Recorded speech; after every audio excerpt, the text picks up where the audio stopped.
All right, well, hello everybody. Uh, it's still summer, right? Right? This is July. Something like that. Yeah, like August. Pretty sure. Are you I'm kidding? sure. I'm sure it didn't take us 5 months to get this Snow on judged. the ground. Yeah. Mm. No, there's no snow. It's July, right? Yeah. I Mhm. mean, yes, Yeah.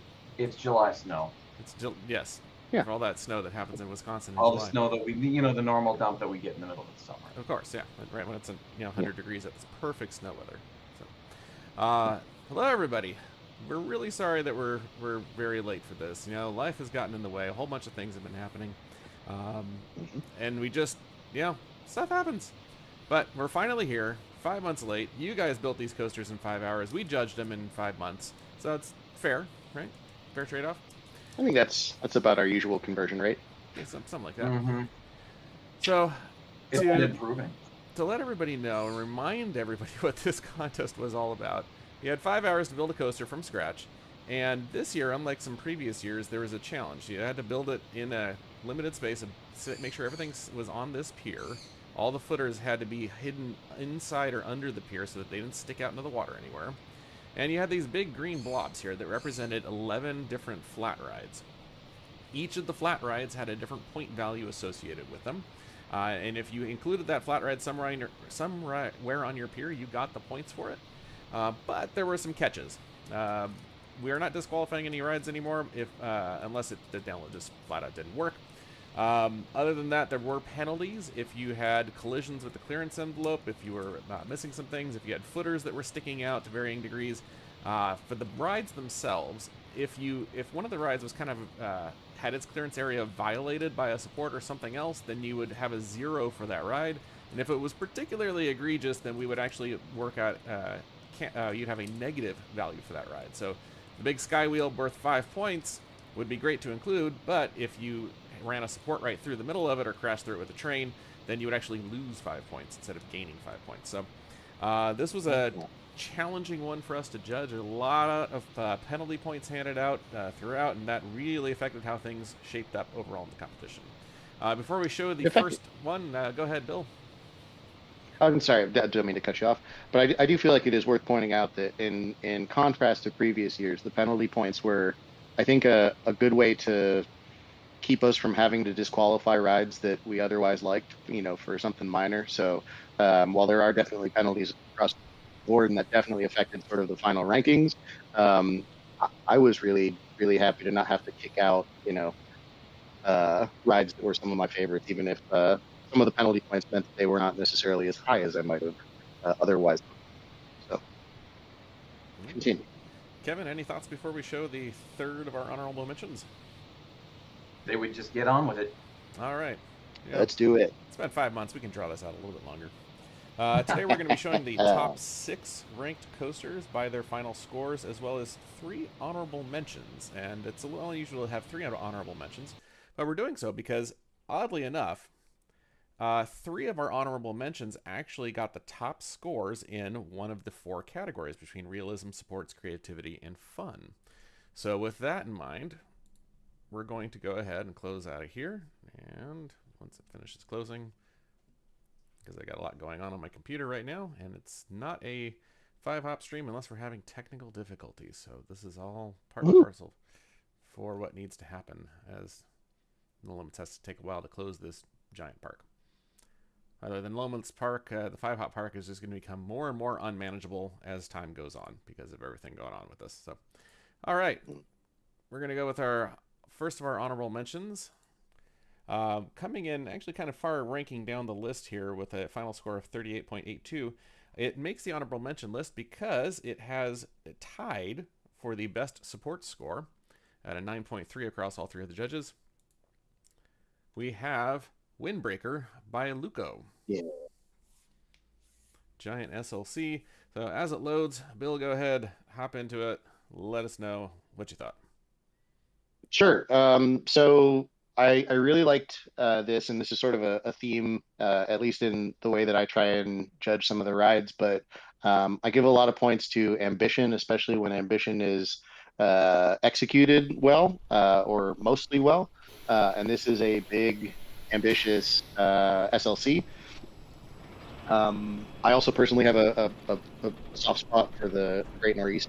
I think it's like a good SLC, even back when it had the traditional OTSRs. But anyway, um, yeah, this reminds me of that, kind of updating it with a little bit more modern track shaping.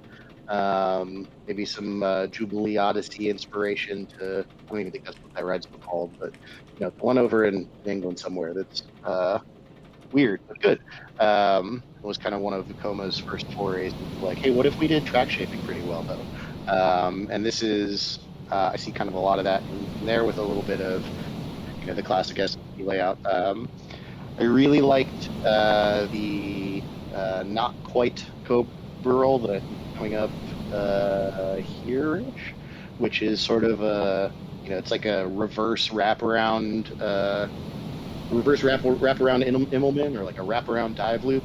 Kind of reminding me a bit of the old Dueling Dragons Fire Dragon element that was one of my favorites of all time.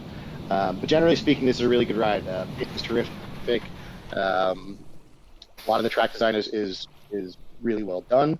There are definitely a few lateral spikes here and there that aren't necessarily out of range, but that definitely stuck out as maybe like not the most intentional application of G forces. But yeah, and then taking it to the honorable mention category, reason, but the supports on this are pretty terrific across the board, and to get that done on top of doing a good job with the track, and obviously doing 5 hours. You'll note that will become a theme because it is the literal theme. But yeah, is very impressive. Hats off to you for this ride. And I think Tom, you probably have a little better handle than I do on the particulars of the the penalties that were applied, but I think a lot of them were support infractions or clearance envelope infractions. I think mostly minor, but they add up. And yeah, pretty solid ride. Yeah, A really strong effort. Agreeing with what you're mentioning, this one had a high score for the supports, 9.3 between all three of the judges, averaged out. Really like the ambition of the supports. They're very, very realistic. If I remember correctly, I think I may have given this one a perfect 10 on sports. I think I gave it a 9.5. Yeah. In fact, I'm sore because I'm looking at my own scores. Looking right at it. Yeah, for mine, this is Windbreaker. Yeah, I gave it a perfect 10. The reasoning for that, these are very much, this is Vekoma SLC supports, very nicely done, and to not only get them done in the tight time frame, but matching the manufacturer style very clearly, very nicely done. A few penalties picked up. There's some minor support hits, or clearance envelope hits, I apologize. There were 4 of those, resulting in -8 points. 1 footer that was completely in the water, right there. And the train does collide with one of the rides, with the, which one was it? With the Frisbee ride area. So that resulted... I think it's right there. Yep. In that descending kind of side canted loop, helix. Yeah, when it comes in here, the train does run through the Frisbee ride area, so that resulted in a negative score to the Frisbee, and then it also lost the points for the drop tower because we had a footer that went into its ride area. Yeah, that was snuck in there. So footer issue. There it is. There's the culprit. So a lot of things in there, but you know what? There's a lot of things to like in here, and getting such a high score on sports, which was tied for 1 of 2 to get a 9.3, resulted in getting an honorable mention for beautiful support work. Kevin, any final thoughts before we move on to the next one? Interaction, I always like to see that. When the whole concept to the contest, was to get that interaction, take you on a little tour around the pier, make it integrated, and that integration definitely shined here. Yeah, that's a very good point. That was something that we really factored heavily into the creativity scores, is that we wanted to see the rides be placed somehow so that they interacted with the coaster. Some of the entries we received, you could see the rides were placed in one area, the coaster was somewhere else, and they kind of just said hi to each other and stayed away from each other. Others went with an infield approach. When the more wrapping around, the more complicated, the more it looked like they were kind of placed with each other in mind, and less I'm just going to try and fill the unused space in the one edge of the pier with as many rides as I can get for more points, the better you did on the creativity score. So this one did a pretty decent job of including rides in the middle and having the ride wrap around it, and then a few that weren't placed that were left off to the side. So well done. Windbreaker coming in as the third honorable mention. Next up, we're going to go to our second honorable mention, which is going to be, we'll get to that one in a second. This one also was the other one tying for a 9.3 for supports. We're going to go to the second honorable mention, so that's that one. You ready? No. And this one is Skyhawk by Ride of Pablo. As it loads, Kevin, tell us all about Skyhawk. Oh, we'll see when it loads here. This is a much simpler coaster, though. This is a much simpler design. There wasn't anything that stood out as far as the layout. Ports were really well done. Didn't find any mistakes. That's what hit a lot of the people. Went super fancy with a lot of their layouts and a lot of their supports. But then they made a lot of mistakes, like a lot of support hits, a lot of missing supports, a lot of things like that. Well, you have to build it clean, and this was built very, very clean. It's a much simpler design, much simpler layout, but I think it works really well with the pier. I think in my comments I mentioned this needs a light package, right? You can imagine standing in the middle of across the lake, seeing a reflection of this coaster on the side of the pier with its LED light package shining, which just looks so beautiful. It ran smooth. Operations were smooth. There isn't much more to say about this one. It's just a nice, classic, pure design. This belongs. It has that feeling. A lot of pure coasters are simpler. A lot of pure coasters are more straightforward. And there was no reason to get super fancy and twisty about it. This does the job. Beautiful coaster. Reminds me a lot of like a combination of Hollywood Dream, the new B&M family coaster Penguin Trek, and then the classic Santa Monica West coaster. It's like it doesn't do as much as it maybe could, but I agree that it is sort of keeping in the pure tradition in that sense, in some ways. And it's still I would have liked to see. Oh, go ahead. Go ahead. I was going to say it still took us on that little tour around the pier too. You get to see the rides from the layout itself, from the rider's perspective, and the people on the ground get to see the coasters surrounding them as well. Yep, and I think. Yeah. Sorry, we're stepping on each other a little bit. Yeah, slightly. Hey, go ahead, Bill. Sure. For me, I would have liked to see a couple spots where the airtime was sustained for a little bit longer, and because sort of after the first kind of drop and overbank and turn, it's like everything just kind of descends as a ramp in some way, where it's like the pacing and the size of the elements is very kind of samey throughout. But I would have liked a couple more, like drop it down to the ground, give us a little more speed for even just a few moments, or something like that. But definitely also follows sort of the infield approach, and that's a good shot there to kind of see it. We're not really going so much for interaction as we are, hey, we built a big rectangle and the rides all fit inside of it. So could have done for me a little bit more in terms of intentional interaction, but I say this a lot when we're sort of rating rides, but if I'm getting into nitpicking, that means the ride is generally good, because it's a lot easier for me personally to kind of talk about a ride that's good and think about the ways that it could have been better, than it is to kind of start with something that it doesn't have a lot going for it, and try and fix it in the comment section. So, yeah, great ride. Indeed, spot on. Supports are very well put together. They're very BNM-ish, and especially when you get into some of these tighter areas and putting together things like this that work well and are very, very in line with how they've built supports and other things. So those kinds of details worked really well. I agree, very much West Coaster, Hollywood Dream, somewhere in the middle of that. Could have had a little more excitement. There's, given where the rides are placed, there's no reason some of these little bunny hops couldn't have gone further to the ground to add a tad more excitement.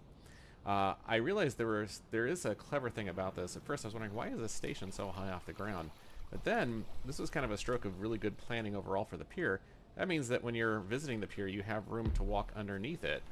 And this kind of reminds me of what Indiana Beach did, where the stations are up high and you can get underneath all of the infrastructure here to go to other rides. So I actually kind of appreciated that touch.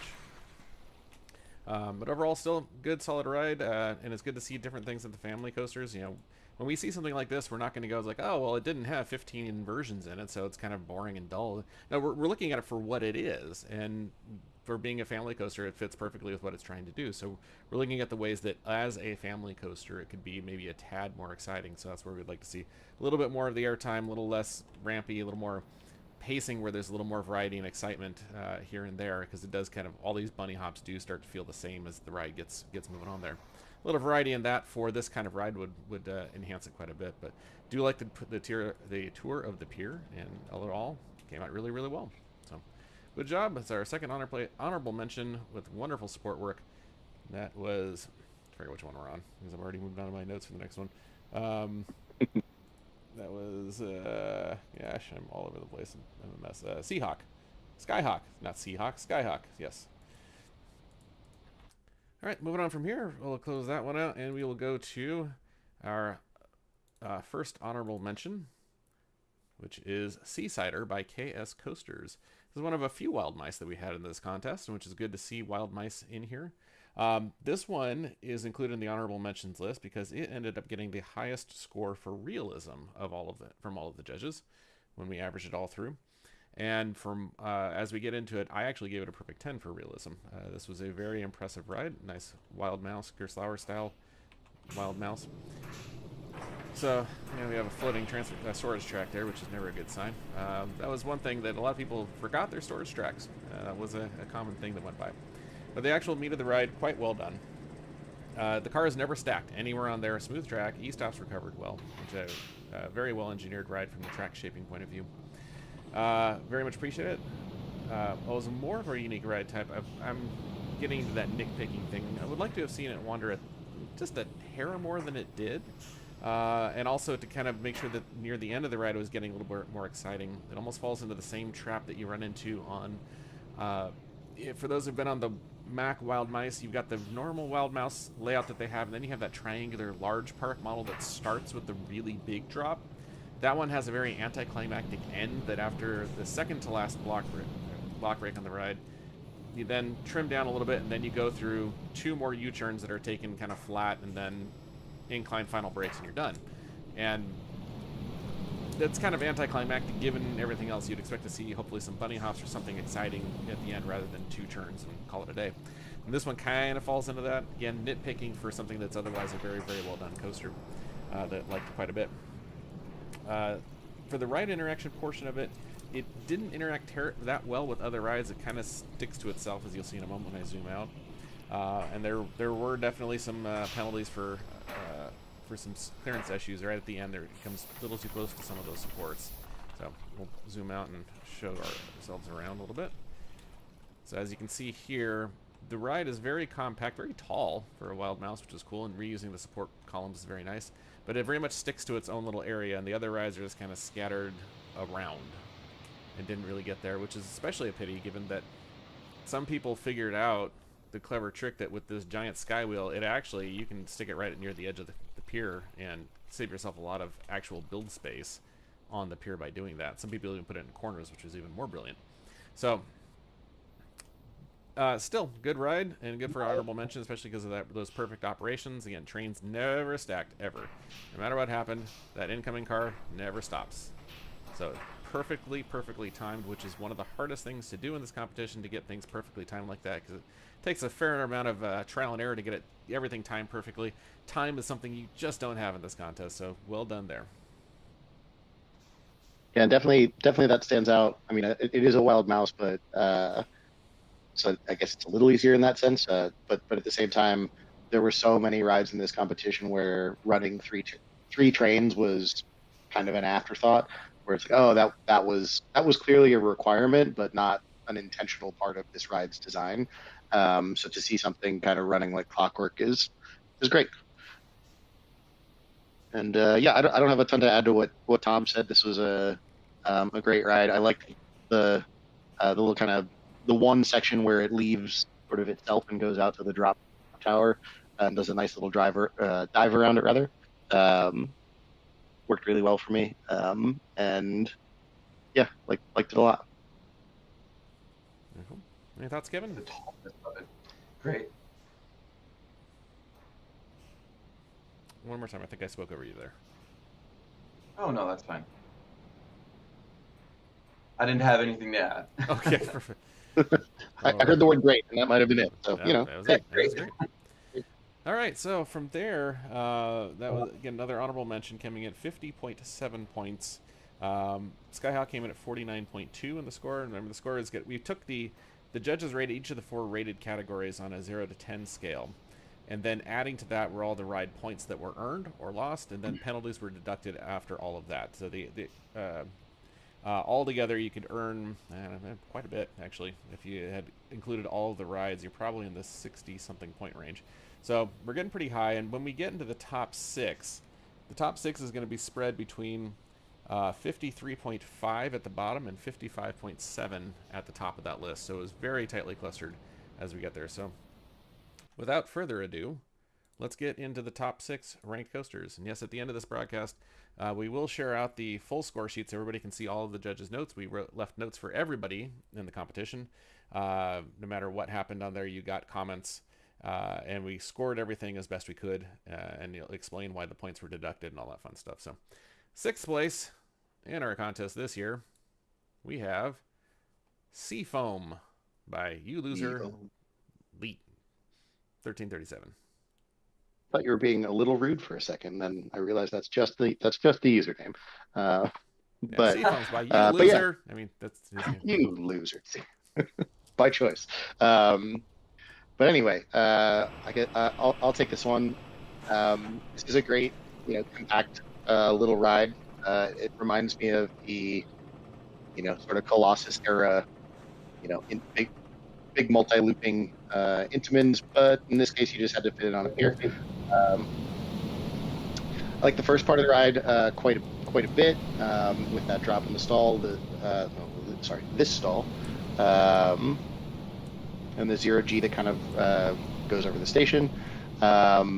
Basically, this is a ride that I really liked, and then you kind of hit this point that sure feels like around here you started to look at the clock and realized you were maybe running a little low on time.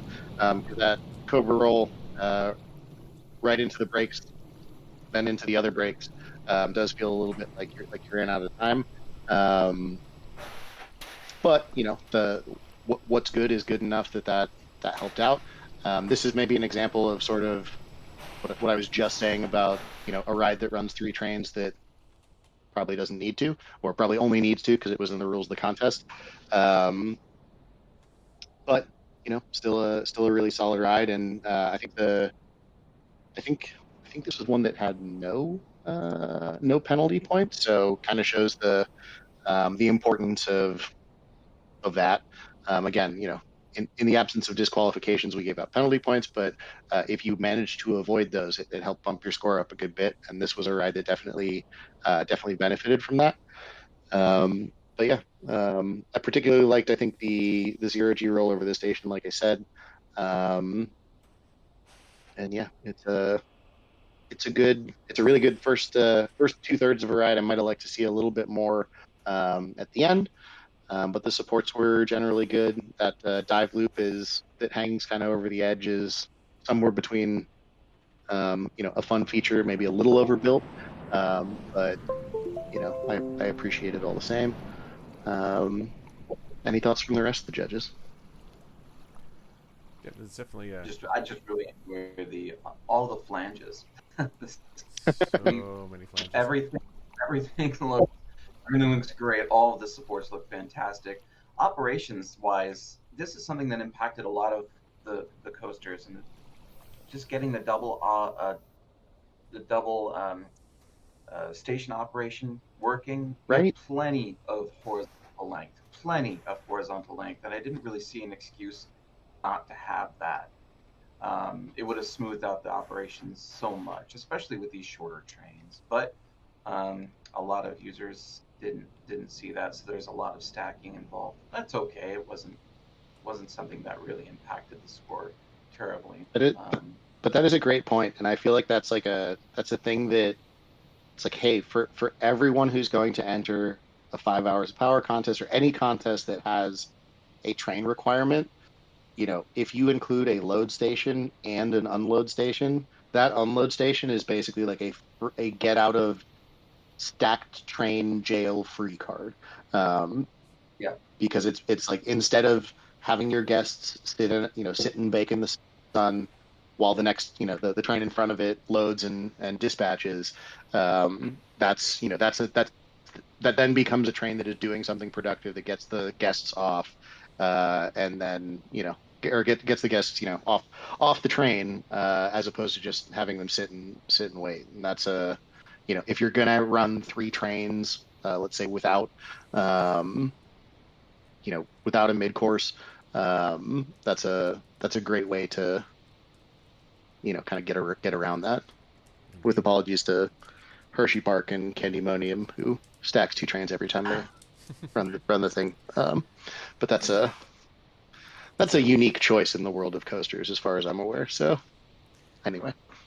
Yeah, so agreeing with everything, the stacking there, this coaster didn't do exceptionally well in any particular category. What really helped it here was the lack of penalties. There's no clearance issues, and we really checked with a fine-tooth comb, but no clearance issues. None of the support footers were outside of the pier.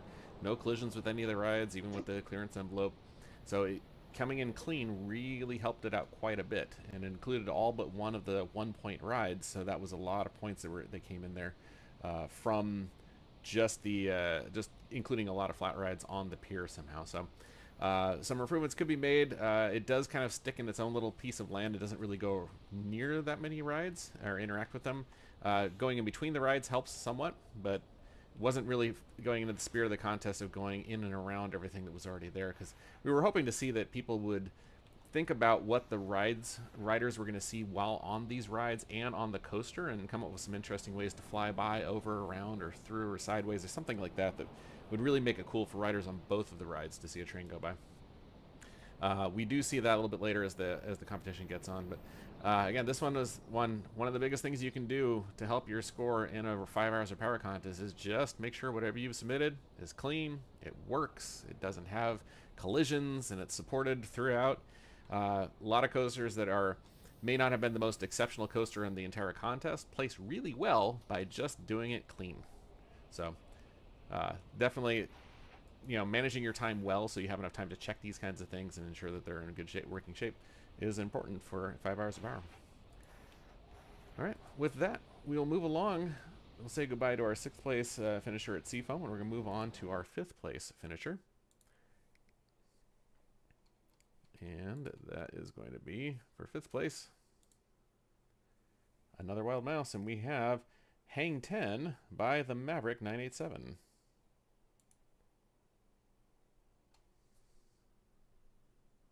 Kevin will tell us all about this one.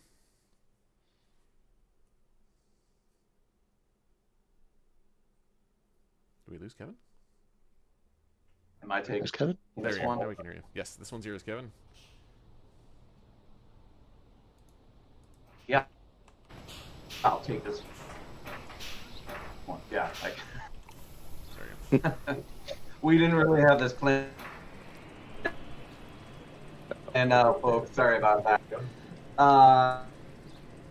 Yeah, no, I love the idea of a small bobsled or a wild mouse coaster. It seems like a natural fit. I said that before about previous previous coaster that I talked about too. It was the Skyhawk. We talked about what seems like it works well operations wise. There's the is maybe a little unrealistic. Finished off everything on this coaster. All of the supports look fantastic. Some of the best supports we saw in the whole contest. The storage station, the storage track, all finished.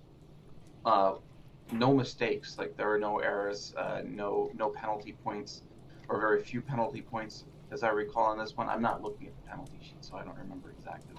But that's a theme going forward from here. The top 5 and top 6 had very few, if any, penalties, and that's why they are in the top 5 and top 6. I love a lot of the elements. I mean, some of the elements are just, they're a little bit, what's the word for it? Not classic, but a little reused. The traditional, the switchbacks, etc., and then it kind of swoops down into this fun bobsled style.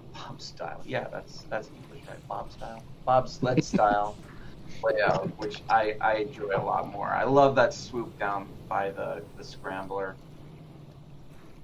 and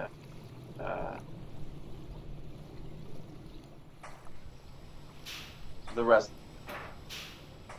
The layout is just a little, just like way swimming around the drop tower there. Score higher for fun, in my view. It was another one of these coasters that was just a coaster on a pier. They just built it on the pier. They didn't play around with the rides as much as they have. They just placed the rides where they would a coaster in the corner of the pier. That's fine, and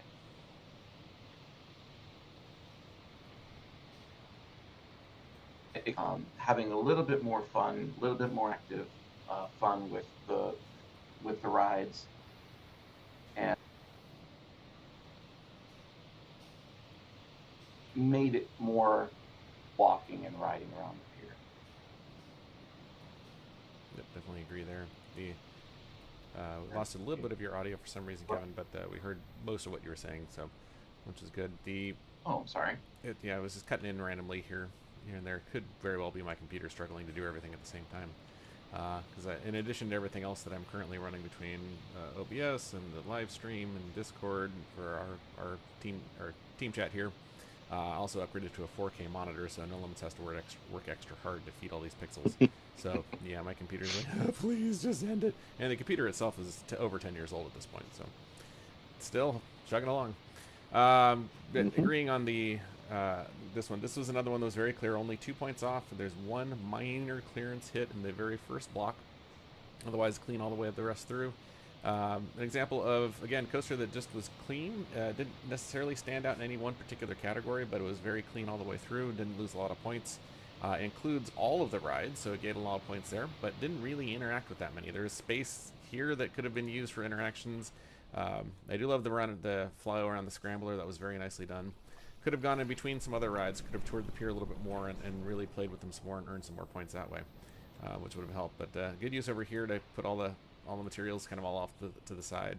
And as Bill mentioned, the get out of stacking free jail card of having the unload station. It is still tricky on a Wild Mouse because you want to make sure that there's always some place to place that incoming car, and they're coming in pretty rapidly. So it worked out really well. Good design. The supports are very well done overall, although they did start to get a little repetitive here and there, and some of them started becoming a little less believable, and there's a couple errors on some of them. Like some of these spans are a bit much for what we would usually like to see, but these towers over here holding up the U-turns, very nicely done. So it's I like the idea there too. Oh, sorry. I like the idea there too, that you were just kind of showing of the that classic Wild Mouse section is sort of the the canopy above the entrance on that particular side of the pier was kind of a nice touch. Appreciating that the spans are maybe a little longer than they should have been, at least without a spine or some other sort of support going across there. And then if I could just jump in with I guess my 2 cents on this one is I thought this was a ride that was sort of at its best when it actually wasn't doing that traditional wild mouse section. I think I said this on I definitely said this on the YouTube chat, but my general comment for folks who are designing wild mice for future competitions is that you are allowed to subject your riders to meaningful lateral G's.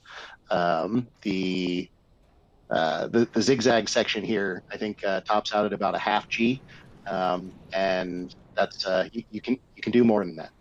I would have liked it would have liked to see a little bit more pace and a little bit more force in sort of the traditional wild mouse section there, but kind of a minor nitpick, or again, getting back into the thing I like to say is, hey, if I'm nitpicking, that means the rest of the ride must be pretty good.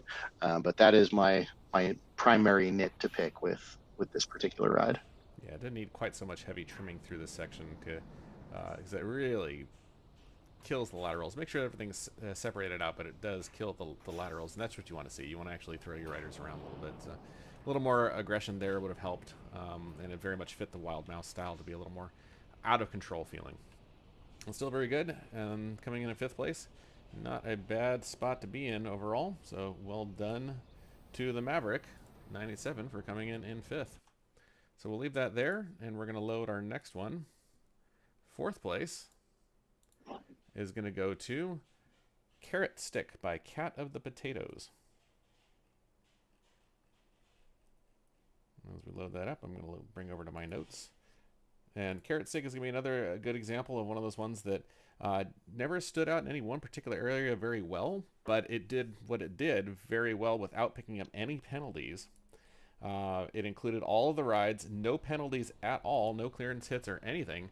So it ended up, keeping all of the points that it earned and not losing any along the way. So very well done in that regard. We have a Eurofighter with a couple cool ideas going on. Your standard Eurofighter drop.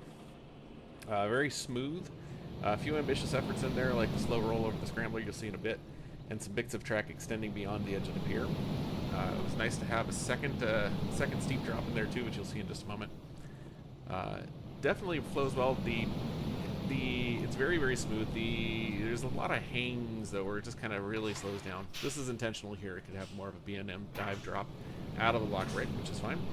Then when we get to some of these rolls, they're slow, but they still make it. Clearance, no issues. I looked really closely, but no clearance issues there. So we didn't have any problems. And just a nice, solid, fun little Eurofighter on a pier, which is a perfect place to put Eurofighters. Over the summer, got to ride Iron Shark in Galveston, and that's a great Eurofighter coaster out in the middle of nowhere. But some of the critiques, sport's generally pretty good. Where it lost a lot of points was in the creativity section, where, again, the point of the contest, we wanted to see lots of interaction with the rides. And you can see this does go over the scrambler, which is pretty cool. It's got the drop tower in the middle there, and then you have everything else just kind of thrown onto this side of the pier, having nothing to do with the ride. So that kind of hurt a little bit on the creativity. The ride is very compact and was clearly kind of thought of by itself over here, and then it's like, oh yeah, let's just go try and get as many points as we could. And would like to have seen more interaction with the rides. Now can you do a compact ride and still interact with the other flat rides on the pier? Remains to be seen. There's ways to do it, but this one definitely kind of stuck to itself. It did what it wanted to do and did it pretty well all in all. Sport's pretty good throughout. Pretty well angled. I always like it when things stick off the pier. This one, that support may not work in real life, but it was certainly a good, clever attempt to hold things on. It's a very great bear. Some of these maybe not so much looking that stable considering what's going on, but still good, very smooth entry. Liked it quite a bit, and that was good enough to come into 4th place. Yeah, I would say it's maybe a little on the unambitious side, but hey, if you're gonna go kind of for simple, make sure you do it well, and this was well done. Some of the slow parts, I think I chose to interpret them as a intentionally hang time focused, but there's a lot of that on the ride, and the few elements that they have. I liked the I'm going to call it skyrocket-esque, very steep drop into the turn off the mid course there. Yeah, not a lot of, not a ton to say, but it's a really solid little ride, and again, avoiding the penalty points helps it out a lot, and that's how it came in where it did. But really strong effort.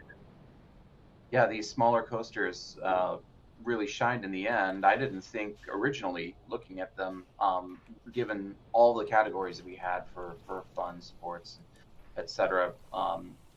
It really came down to the penalties and where, you know, the small coasters really shined was the fact that they fit nicely on the pier. There's no room for really any error, unless they maybe clipped one of the ride areas or something like that. That happened a couple of times along the way, as I recall. Uh, yeah, most of these small tight coasters ended up in the top six, specifically because of that. Yep. Definitely being clean was the way to go. All right, we're going to move on to our next one. This is going to be, as I fly around all over the place as I don't move the mouse around, this is going to be a very interesting one to talk about. And Bill especially is going to be kind of happy to pick this one up. This I is was going our to add it. This is me, right? Yeah, this is you. This is our third place All right. finisher. And to preface it, before Bill goes into this one, actually won the top score in two categories, both creativity coming in with a 9.5 average and fun with a 9.8 average. We bring you Peer Pressure by Jackson Grace.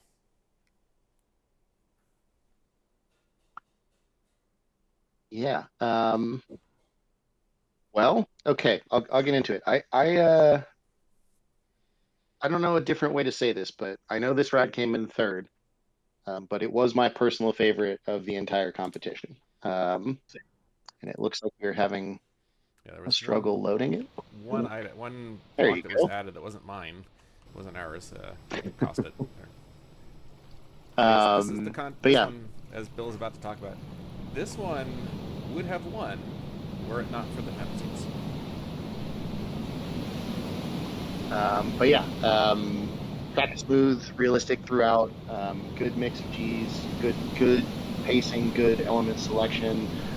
And I think this is maybe the first one that we've talked about yet, where you can really point to the interaction as a real strong point of this ride. It's like every curve is almost concentric with some circular flat ride. It's under a couple clearance envelopes. It goes over coming up here, sort of entry arc of the skyscraper. Um, and it's just really well done, really creatively integrated with the rest of the flat rides.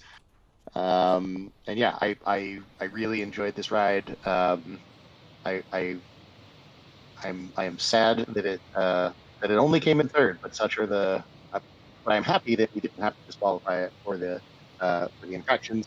So um, yeah, a well deserved bronze, and this is sort of the yeah, again, one of my favorite rides in the whole competition. Probably my favorite ride personally. If I had to get into nitpicking, which I am prone to do and will do in this case, um, again, it's another one that just needed an unload station. Stacking a train for nearly a full cycle by design every time is not terrific. But yeah, pretty minor. Yeah, not a lot else to say. I really like this ride. And I'll leave it to Tom and Kevin. Anything else to add? Sure. Yeah, I'm the same way. I was well. First of all, that name, Pure Pressure, fantastic. By the way, love it. Pure Pressure. Um, we should give points for names. Do you guys think? We just Yeah. add, Also, bonus point. back in the Pure Pressure. honorable mention category, Yeah. sneaking in a fart joke in a name. Ooh, Oh Windbreaker, yeah. A plus. Okay. And with that, we can't ever do points for names because half of them are going to be fart jokes next time if we did that. It's just talking to Um, me. Yeah, Okay. if listen, if all of the names next time are puns, I would consider a pun-based additional point system. But anyway, moving on. I think I completely agree. This was my favorite of the entire contest. My favorite layout. Some of the best integration. I don't even know how you could get more integrated than this. This everything you described it perfectly. Almost every turn is concentric with another ride on the pier. It just yeah, I mean, you couldn't have engineered this any more tightly, and it just works. It's very exciting layout too. It doesn't feel like it's shoehorned in there. It feels like it's an action. This is a layout that you would actually build with or without the interaction. It's very dynamic. Yep. Because It's a great point. you could build one of those integrated layouts, and then it would feel forced. It would feel like one turn would be too tight, one would be too loose. This was really well paced throughout, I felt. In addition to just being a very thrilling layout. But yeah, darn those issues with the station. There were some support hit issues, I believe. Maybe a little bit too fancy with the storage track solution. I'm not sure that we needed dual storage in there. Just to get one of the storage tracks in there would have been perfectly fine. But They did need to have enough storage to plausibly make sense, which if you're running 3 trains, you need to store 2. So they did need that. Sorry. I retract that criticism. But anyway, yeah. We have to nitpick quite a bit on this ride because it is so good. There's the excitement builds. It's very well put together. Even includes wavy S-turns in a fun, exciting way. They found so many great ways to go in and make use of so much clever use of the space. The idea, you've got 2 flat rides hiding under a bigger ride, taking advantage of the fact that the skywheel actually is sticking up over there and the clearance envelope allowed for that. They even dive under it right here, and the clearance envelope doesn't hit. So they stay out of the clearance envelope of the skywheel by going under it and having this great interaction. So you'd have a wheel of hanging gondolas here above a launching coaster. It was brilliant. And then it goes from there. It goes around that drop tower and then over the Troika, which just fits underneath. All the towers fit rides that are below them just beautifully. There's so much great interaction all over the place. It was exceptionally well done in that regard. Even things like this, like fitting over the stairs for the skyscraper. And taking advantage of the fact that the backside of the skyscraper is just the platform holding it up, so there's actually space to jump over it there. And then jumping over the front side of the paratrooper. It's just so well done with so many great things that we loved about this, and that's why it became painful to assess the penalties. The Troika has a support hit which cost, it's minor, but it did bring its score down to 0, so that cost 3 points for the Troika. And one of these supports in here just grazes it. I remember looking at it. I'm gonna find it. Oh, there it is. Yeah. Nope, that's not it. But it does. One of these supports. There it is. And again, we have to nitpick like crazy to see it. There it is. So there it is. One of those like I hate to do it, but fair's fair. Hate to do it. Fair is fair. There was that. The station building is missing, and if you add the station, then it sticks off the pier. So we counted that as a full footer in the pier.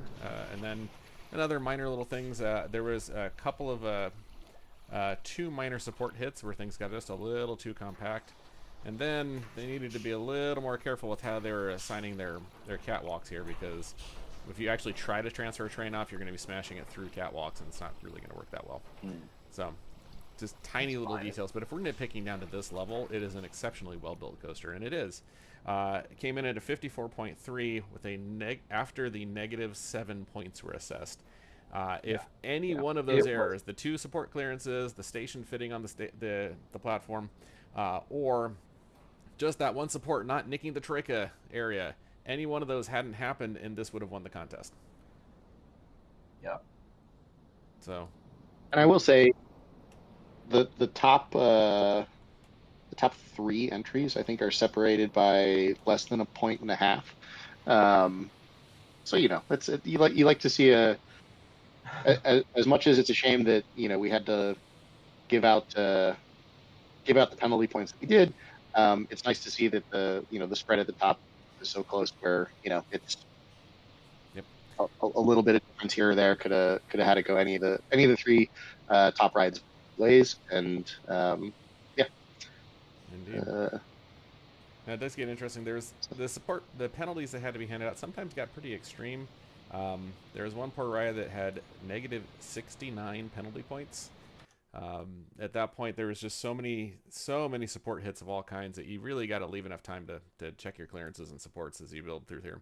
So 5 hours of ride is always about time management, and really after the end of the first 2 hours, your ride layout should be largely complete and give yourself plenty of time to build supports and check everything. So that said, moving on to second place, we have the highest ranked coaster was completely clear with no negative points. We have Surfs Up by Giga G. Take it away, Kevin.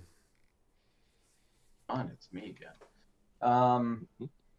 Another clean coaster. Yeah, this is clean in a lot of ways. Really, it's not just because it's penalty free. This is a really clean build in general. I think it's one of our only stand-ups. Do we have any other B&M stand-ups?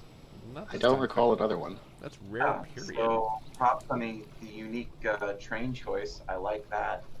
I like the idea of a B&M stand-up on a big pier anyway. Really steals the show on the pier when you stand back and you look at this thing from the distance. It looks like something that could really be built. Nothing here is too particularly tight in terms of the integration, but the layout itself is classically fun in a lot of ways. You know, in terms of the layout and the elements. But what won the show here was just how clean the whole thing was built in terms of operations, in terms of how the track smoothness, in terms of the supports. You could find no fault with this thing. And I'll just say again, all it needs is an LED light package.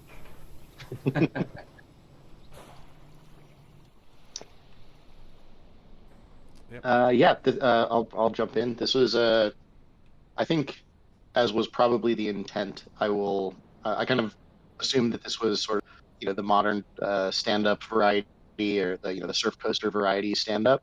I thought it worked again great as a version of that. Throwing in some elements that we haven't seen on a stand-up, but doing it in a believable manner was good. Track was really solid. Start to finish. Maybe a slight demerits for the transition between the 0G roll and the dive loop. That in frame there, that rising kind of corkscrew that then wraps around the drop tower was pretty great. Both in generally feeling fun and like something that B&M would do, and interacting with one of the flat rides. So yeah, a lot to like about this ride, and yeah, I anytime you have to put a B&M in a confined space, I'm on board, especially if it's done well, and this one definitely was. Didn't waste any track. It's everything is keeping you entertained and not lingering for too long, which I think allows, especially in the format of this contest, you to focus a little more on making everything fun feeling, and I thought this ride delivered on that. So yeah, no particular additional notes from me. I thought so too. And there's the get out of jail free stacking card again, of having the separate unload and load. Modern Surf Coaster works really well. Good interaction with the rides. Not the best that we saw, but again, this one just did really well. No penalty points at all. Everything that it did include, it did very well, and that helped from place. So liked a lot of it. Also highly amused by the 3 rides that were not used. They went ahead and sank into the lake rather than just leaving them floating off into space. So nicely done. Just a nice touch. Very well done for our second place finisher, Surfs Up. Now, without too much further ado, although we'll have about 5 more minutes of ado. Maybe we'll reconvene in March and tell you who won this contest. Next year, I'm just gonna enter because 5 hours seems like it's a lot less time than the time it takes to judge. Yeah, it's especially with having to all those penalty points to assess. Um, and it was worse this year because we had to look at the clearances not just as we normally do with itself, but rides, and then making sure that we had checking for footers in the water, and there was a lot to look at just to assess for points, which was a pain. And then on top of that, we had to rate everything and get it all done. And I've been finding with my life that I've just been busier than I have been in the past. So in future years, may look for having other people to help judge because I wasn't able to get it done in time, and I apologize. I was the big delay in getting it done. I do appreciate that you took on the act of identifying the penalty points, because I think if that had been a team effort, well, we might be having this show in March, as you said. But yeah, so on one hand, I appreciate it. On the other hand, you were checking for your own rules, so it's a little bit of whose fault is this, but exactly, I kind of brought it on myself. Thank you also to Kevin for helping me with those get those ride blobs, those ride clearance things put together in time. It was a tight time frame the night before to get them finished and to figure out how much space they actually took up when they're in motion, place them all. So for the final winner, I actually went ahead and removed the shells and replaced them with the real rides. So we're going to see how the park is actually would be intended to be seen should everything be there. The winner of 5 Hours of Power, the Great Green Grass Eater by Thoey124. As you can see, all the green bobs are missing, and we have the actual rides included. And that's what's going to go into the 5 Hours of Power Park to ensure that it takes about 5 months to actually load on your computer before you can run it. It will have all of the flat rides on the pier as intended by the author. So we're going to dive into it. This will take longer, this load time, of course, because it has to load all the flat rides as well. Thank you to the No Limits community who created the flat rides. Huge thanks. They look great. They're modular. They're wonderful. I think they're all from the same person, which escapes my name right now. But they're absolutely great rides to work with. And here we are finally loading up the ride. It's, to me, the first concept thing that came to my mind when I started riding is like, well, it looks like somebody untangled the Flight of Fear, slapped it on a pier. Kind of how it rides out. And I think that works well. Yeah, we all kind of had that impression. Yeah, I think I said the spaghetti's out of the bowl. It is. Because I'm very funny. Yes. Out of the bowl. Nicely done. As we watch it roaming around the. I'm tired. This is just a great solid coaster, very much the Premier style. Launches around very well. The supports are very well executed on this ride. The ride itself offers a lot of variety, a lot of interaction with other rides, which we really appreciated, which I'm very glad to see that the spirit of the contest held true here. As just about every ride that's included is included in some way, shape, or form with the coaster to be able to interact with it. We did have a little bit of stacking here at the end, which could have been avoided if you had used the get out of jail free card, include an unload station, which is what the real Flight of Fear rides do. So, plus you got a block brake to play with, so it would have been a little bit easier to avoid having the trains always stacked like this. But all things considered, the supports are generally really good on this ride. There was only one tiny penalty point that had to be assessed. Supports are generally good. There's a couple of odd exceptions like this thing here, which I don't think anybody buys. But it does really well. Using the Premier is clever because that allows you to use skinnier supports than others. Flying around other rides that are nearby, and so you get a good flyby of ride vehicles in motion. You get a good flyby there. It's really just kind of the skyscraper and to some extent the Turbulent are off by themselves, but everything else you're flying in and around. On our first ride, as we came into the final breaks, we were flying by, and the swing around was right there, swinging right past you, which looked absolutely great. So, love to see those kinds of ride interactions everywhere. And great to see just a great solid ride overall, proving once again that it wasn't the absolute best ride that wins these contests. It's the one that does, within the confines of the rules, does a pretty good job all around while being a solid entry, not picking a lot of points. The only penalty point, and it was a tough one to see, is there is a tiny, and I mean tiny, bit of support visible. And I mean tiny. Once it was spotted, that had to be assessed. So, other than that, it was a clean effort, and it did end up with the highest overall score. Uh, pretty well in all the categories. Great interacting with all the rides, and there you have our winner this year, the Great Green Grass Eater from Thoey124. Looking coaster. I think it looks really sharp on the pier. I think it rides really well.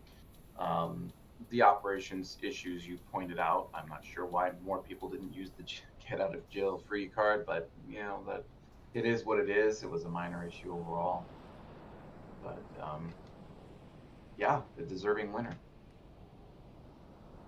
Yeah, I would say this is a really fun ride with terrific interaction pretty much across the board. My minor nit to pick, in addition to the things that you guys mentioned, was I felt like some of the banking transitions were a little bit jerky. Say overutilization of the strict roll nodes, or maybe not blending in and out of those maybe as well as you could have. However, the bank angles, the G's, and the shaping were all pretty good. Yeah, support's good. The ending maybe meanders, but again, it kind of meanders in a way that interacts and that kind of feels like the end of of a typical kind of Premier spaghetti bowl if it were unwrapped a bit. But yeah, not a lot to say that's negative about this. It was a really fun ride and done really well, and happy to award it first place here. Funny thing is that right when you were mentioning the possible overuse of the strict nodes resulting in some choppy transitions, somebody had just typed that into the chat on the live stream. Thinking the exact same thing. So yeah, so they are there. It is very much in keeping with how the older Premier coasters were really kind of put together. So it's not out of place, and it's not horrible. Maybe we're a little too used to the super perfect FBD smoothness, everything in there. So adding in a little bit of that touch, for me at least, felt natural for this type of coaster. And without the shoulder harnesses, it wouldn't have beat me up. I rode both Mr. Freeze and one of the Flight of Fears with and without shoulder harnesses. And without the shoulder harnesses, so much better. No headache, no concussion. But the roughness, the shaking was still there in the train, both in the cars there and the sudden train changes and transitions and banking. So I'm just glad I didn't get beaten in the head by those things once the lap bars were in place. Again, this coaster didn't seem well done. Oh, sorry, I was speaking over the top. Certainly didn't seem out of place, some of the roughness, but without any of the apologetics that go along with explaining why a layout might be a little bit rough. It's not always the smoothest coaster that's going to win. It's that clean build. It's well, with the exception of the one little footer that took half a point or whatever it was. Good interaction, great layout, a fun design, and a really clean build. That's what did it. Yep.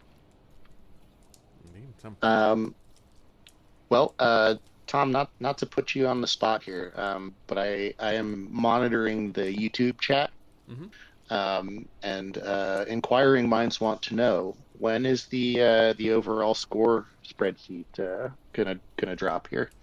When will we see the rest of the results? Probably by October of 2026.